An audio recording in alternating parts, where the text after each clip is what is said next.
이 시간에는 난임의 원인에 대해서 설명할 건데요. 지금 한 15%가 넘는다고 하죠. 그 애를 가지려고 하는데 애를 못 가는 사람들. 사회적인 문제가 되고 있는데 원인을 한번 찾아보면 남자 원인이 한 40% 된다고 그래요. 40%. 여자 원인이, 그러니까 아내 원인이 40%가 된다고 그래요. 근데 남자 원인은 금방 알 수 있어요. 뭐 검사를 통해 가지고 예를 들면 정자의 뭐 수라든지 활동성 이런 게 아니라고 하면 이제 전립선의 문제 이런 것들을 보면 남자 원인은 금방 파악이 돼요. 근데 여자 원인은 호르몬 문제라든지 이렇게 그 검사를 하는 거 외에 너무 다양한 것들이 있어요. 그래서 이 시간에는 여자 문제들, 그러니까 예를 들면 C가 남자라고 하고 밭이 여자라고 하면 서양 의학에서는 C에 포커스를 맞춘다고 하면 동양 의학이라든지 대체 의학에서는 밭에 포커스를 맞춘다는 거죠. 그래서 자, 여성한테 아기가 난임, 임신이 어렵거나 거기서 아기가 자라지 못하는 원인을 크게 두 가지 정도로 볼 수 있어요.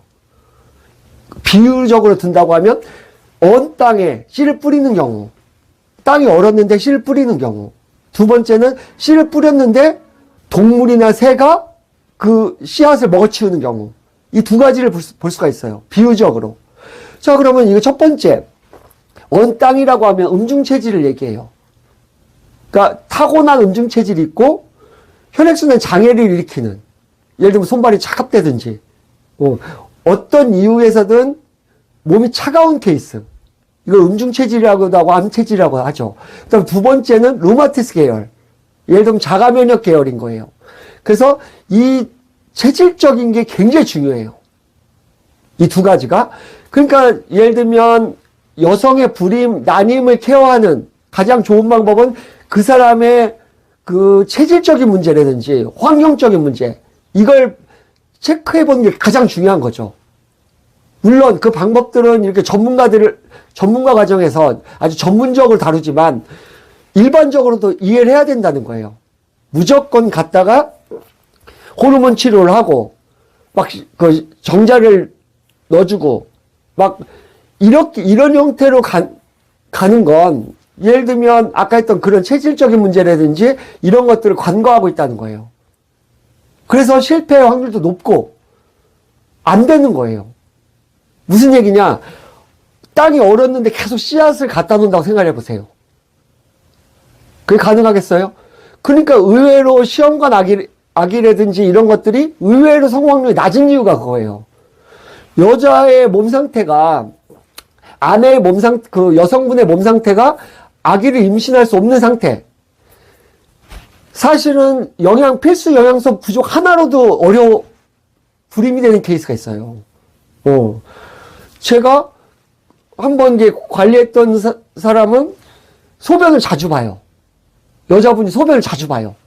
그러면 제가 이제 강의 중에 그 소변을 왜 자주 보는지 설명을 많이 했는데, 소변을 자주 봐서 그걸 케어해줬더니 아기가 태어났어요.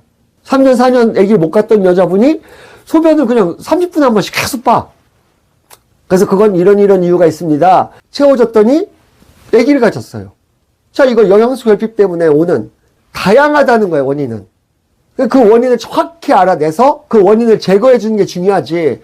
거기다 무조건 막 임신을 시켜가지고 태어났을 때 그 아이가 건강하라는 보장이 있습니까? 어렵게 시험관 아기를 갖고 그 아이가 장애가 있고 아니면은 약하고 막 이래서 고민하고 고통받는 집들이 의외로 많습니다. 아기를 갖는 게 중요한 게 아니라 건강한 아이가 태어나는 게 중요한 거예요.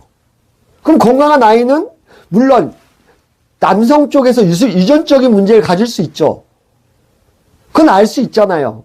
그 집의 내력이니까. 여성 쪽에서 오는 유전적인 문제가 있을 수 있죠. 그것도 알 수 있잖아요. 그런데 후천적으로 엄마의 건강 상태가 나빠가지고 아이한테 영향을 미치는 경우가 훨씬 많습니다. 그리고 이 아이 뱃속에서 그 영양 공급이나 혈액순환이라든지 이런 걸 통해서 결정되는 게 한 80%라고 해요. 안타까운 일이 뭐냐면 진통제를 먹어야 되냐, 먹어도 안 되냐, 이걸로 싸워가면서 미국에서 보니까요, 막 임산부가요 챌린지를 하더라고요. 타이레놀 먹는 챌린지를 하더라고요. 끔찍한 일입니다. 왜냐하면 진통제는 프로스타글란딘을 억제해서 혈관을 수축시키는 형태로 진통시키는 거예요. 아이가 뱃속에 있는데 혈관을 수축시켜버리면 산소 공급이나 영양 공급에 문제가 생길 거 아닙니까? 거기서 가장 큰 문제가 생기는, 혈액순환 장애가 왔을 때 가장 큰 문제가 생기는 데가 머리예요. 이 손을 잡는다고 해서 금방 죽는 게 아니지만 목 졸른다고 금방 죽잖아요. 머리 쪽에 문제가 생겨요. 자폐아 위험이 올라갈 수밖에 없죠. 이걸 어떻게 자기 자식을 놓고 그걸 테스트하냐고요. 그런 일은 있으면 안 됩니다. 그래서 여성분의 건강한 상태, 건강한 땅에서, 비옥한 땅에서 씨앗이 자라고 좋은 열매가 맺듯이 여성분의 건강이 굉장히 중요하고요. 그분의 체질을 정확히 알고 있어야 돼요. 예, 마치겠습니다.